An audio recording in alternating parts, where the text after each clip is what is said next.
when you're maintaining material shit, you can't maintain yourself because you only have a certain amount of time in the day. So instead of focusing on the exterior, you're focused on the interior and you develop self. Why have a Lamborghini when you can be a fucking walking Lamborghini? That to me is the ultimate flex. Anybody can go out there and get a lease for a $2,000 a month, Lamborghini, Ferrari, whatever you want. But not every motherfucker can wake up, touch their toes, stretch, do some abs, drink some fresh spring water. I'm free today. And once people start shifting their paradigm and their worldview, business becomes fun. Relationships become fun because you're not chasing the motherfucker that made $1 million. Well, I gotta go make $1 million. No, it's you. You don't compete. You become and then you create.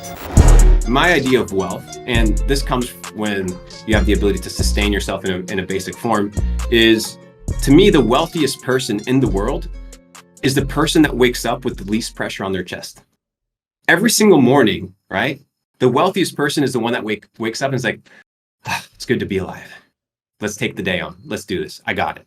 Boom. And you excel and you pursue your passions and your fullest potential. To me, that is wealth. Now you can have a guy that's worth $100 million, $1 billion that wakes up and he's bedridden with cancer. Is he truly wealthy? No, because he can't do what entails wealth, which is what? The ability to do whatever the fuck you want, whenever you want, however you want. Freedom, abundance. And you can't have abundance if you're missing certain aspects in your life. So people look at all these celebrities that have a lot of followers, wearing a lot of bling, smiling and posing for the photos, but they're not with them in private in their bedrooms. They're not with them when they're signing those contracts. They're not with them when they open up those bank accounts and see that they owe a fuck ton of money to the IRS because nobody taught them how to pay taxes, right? So you worship these people, but then you realize that they're no different than you. Mm-hmm. And in fact, some of them are even worse than you. They're dumber, stupider than you are. They shouldn't even be where they are, but they're so easy to control that why wouldn't you put them there? So I think there's a good argument and a good case, circling back to your initial comment of worldview. And I think that if your worldview is all about me, then you're going to create a lifestyle where you don't give a fuck about anybody else. But if you have a life of servitude and servanthood and caring for other people and building things that transcend this physical realm, this 3D world that we live in, you could live a life of purpose. And it's in that purpose where you find the ability to every morning. And I think that that's the beauty, because you've made money, I've made money. And eventually it's like, okay, how much more do I need? Okay, perfect. I need more money. Why? To buy a bigger house, to buy a nicer car, to buy another Rolex, to buy another pair of shoes. It's all the same shit. And that's when it hit me. I was like, I'm just buying, like, bro, like Rolex, like just dumb shit. And in this case, they're investments, so it's not really a big deal.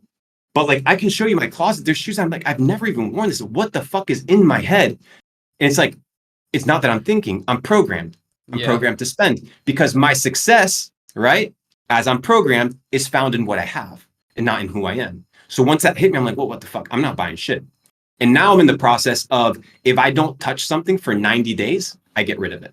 That is my rule. If I have something in my house that I don't interact with in a valuable way for 90 days, I don't care if it's a shirt, hat, whatever it may be, a camera, a computer. If I don't use it for 90 days, gone, out of my house. Because all this clutter does what? Clutters the mind. Mm-hmm. If you have fucking 4 Lamborghinis in the garage, and people are like, who the fuck has 4 Lamborghinis? Let me show you. Let's say you got 3 cars in the garage, nice exotic one, a regular daily, and let's say you got a supercar. Do you understand the amount of headaches, calls, maintenance, time associated with all those tasks? All that, to me, not for everybody, because for some people, their passions, and I'm just using cars as an example. You can talk about anything. It can be your physique. It can be your relationships. It can be your house. It can be your business. It can be anything that controls your time and controls your attention. So imagine a fucking piece of metal that's sexy and is nice, controls how you live your life. When you get the oil change, oh, well, now this problem, now this phone call, now this. And people will be like, oh, well, I'll get an assistant. I'll do this, all that stuff. But all the rich people that I know, bro, they're in their garage out here. Well, let me scrape this paint. Like, oh, the paint's scraped. Oh, let me get the cleaner. Let me call this. It's like fucking maintenance 24/7. And the problem with 24/7 maintenance is that when you're maintaining material shit, you can't maintain yourself because you only have a certain amount of time in the day. So instead of focusing on the exterior, you're focused on the interior and you develop self. Why have a Lamborghini when you can be a fucking walking Lamborghini? That to me is the ultimate flex. That's true Anybody can wealth. go out there and get a lease for a $2,000 a month, Lamborghini, Ferrari, whatever you want.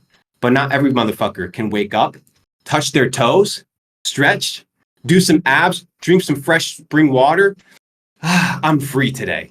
That to me is true wealth. And once people start shifting their paradigm and their worldview, business becomes fun. Relationships become fun because you're not chasing. Yeah. You're not chasing the motherfucker that made $1 million. Well, I got to go make $1 million.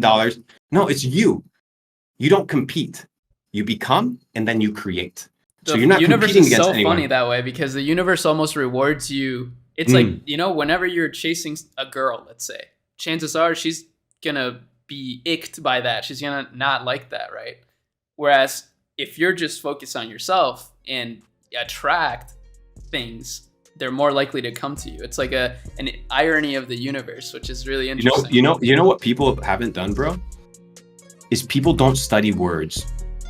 They don't study what they say.